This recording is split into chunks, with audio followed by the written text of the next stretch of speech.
you nice to AI, just in case? Because you probably should be. Not because it is going to take over the world, but because it might at one point take over your company. AI bosses aren't some distant future. They're already here. One is running a Chinese gaming company worth nearly 10 billion. Another is leading a global spirits brand. They work 24/7, they never sleep, they claim zero personal bias. How well are they doing? Well, we'll get into that. But yes, you should probably start being nice to AI because it might already be your boss's boss. And the results are revealing something nobody expected. Not about AI's capabilities, but about how badly humans are failing at leadership. So back in August 2022, NetDragon Websoft appointed an AI-driven CEO. First in history. Tang Yu oversees operations valued at nearly $10 billion, processes 300,000 approval forms every year, issues nearly 500,000 task reminders. The company's stock jumped 10% after that announcement. Tang Yu was named China's best virtual employee of the year. Then there was Mika. She runs Dictador, a global spirits company. Created by Hanson Robotics, the same people who made Sophia, Mika claims to work 24/7 with no weekends. Her tasks? Spotting clients, selecting bottle designers, leading blockchain projects. Her pitch is, "My decision-making is devoid of personal bias." Sounds very impressive, right? But here is the reality check. During a Fox business interview, Mika had significant response delays. So, major decisions still made by human executives. The company's revenues are lagging behind the industry average. Investment expert Ray Wu said it bluntly. The stock surge was market sentiment, not business performance. Investors are drawn to AI narratives. The novelty factor generates short-term gains. More companies are following. Sci-Hunt appointed an AI CEO in cybersecurity. Cold Word is using AI interns named Aiden and Aiko. But these aren't really AI leaders. They are AI administrators with impressive titles. The humans are still making the hard calls. The headline is the product, not the AI. And here is the paradox. Some workers actually want AI bosses, can you imagine? But not because they trust AI. It's because they have given up on humans. 62% of workers still prefer a human manager. Only 34% would prefer to report to an AI. But here is where it gets disturbing. 1 in 10 Gen Z workers want their boss replaced by AI. And the reason?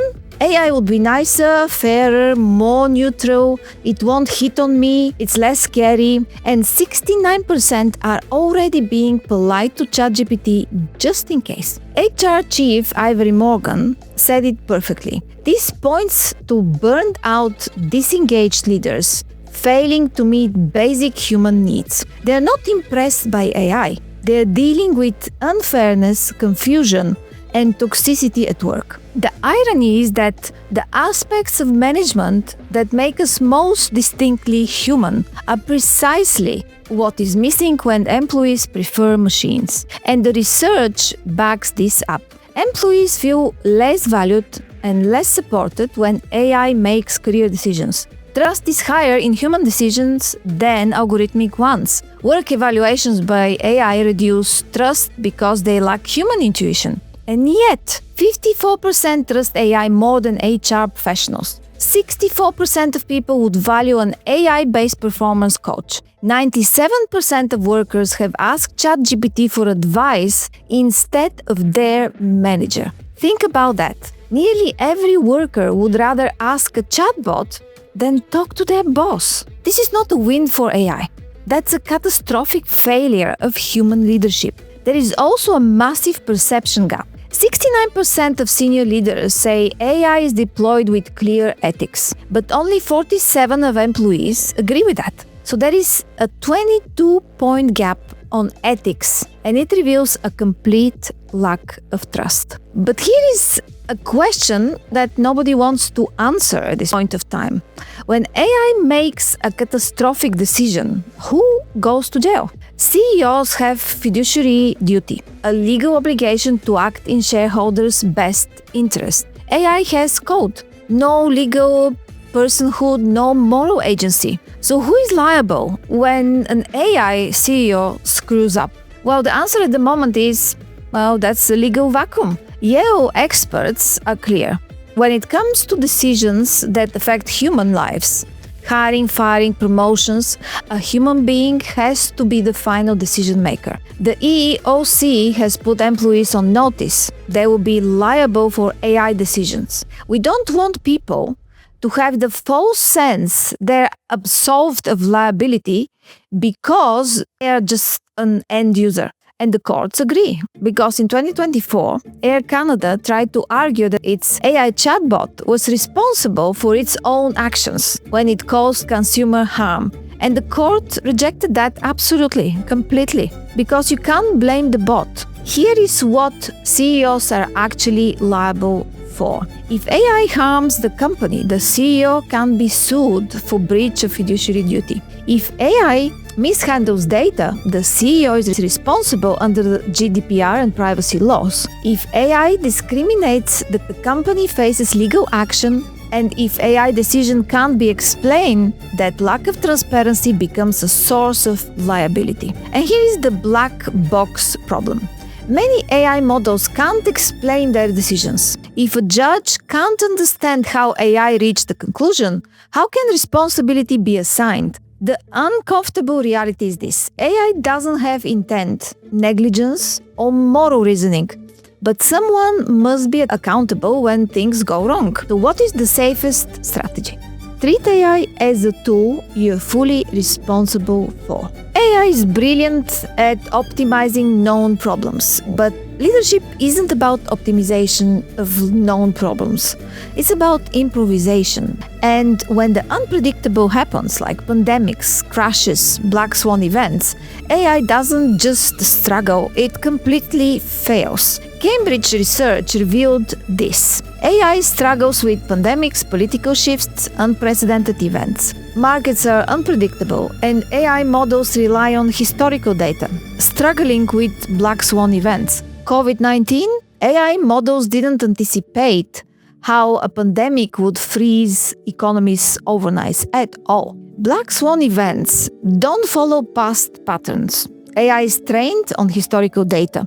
It can't predict the unprecedented. But it's not just about market prediction, it's about people. AI is making the workplace empathy crisis worse. It lacks nuance, empathy, and ethics. It doesn't understand the subtlety of workplace dynamics. Performance reviews flagging underperformance, for instance. AI would miss family emergencies, mental health issues, burnout. Only a human can understand if that dip in performance is due to burnout, personal struggles, or toxic manager. It can't read the room during a crisis. It can't comfort employees after layouts. It can't improvise when the playbook doesn't apply. It can't interpret technological shifts, and it cannot build trust through personal connections. Investment experts say it very clearly. Humans can think beyond models in ways AI can't, at least for the time being.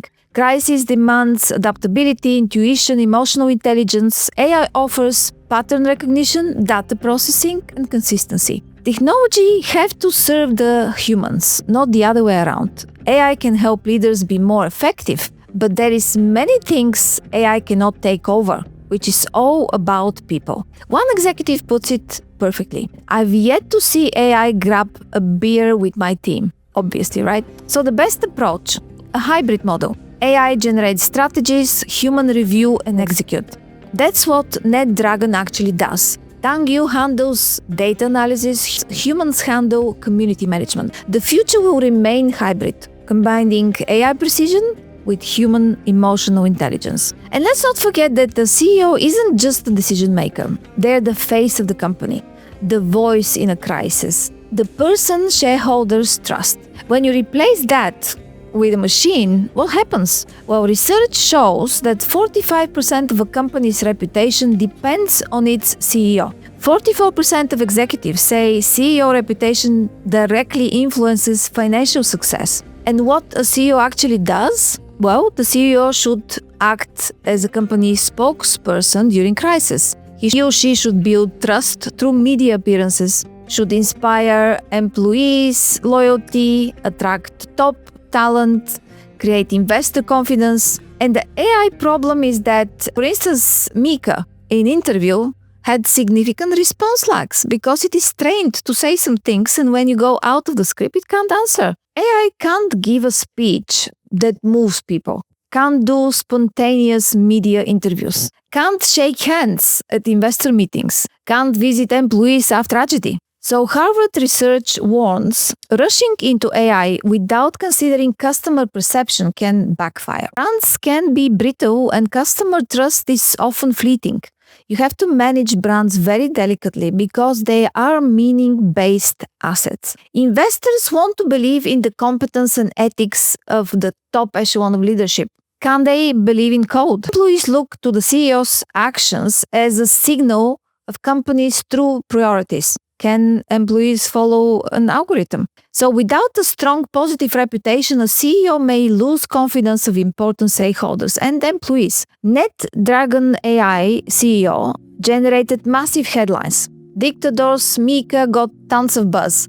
But long-term brand building requires human authenticity, emotional connection, crisis responsiveness, personal accountability. AI delivers novelty, not trust. So here is where we actually are. The experiment is running.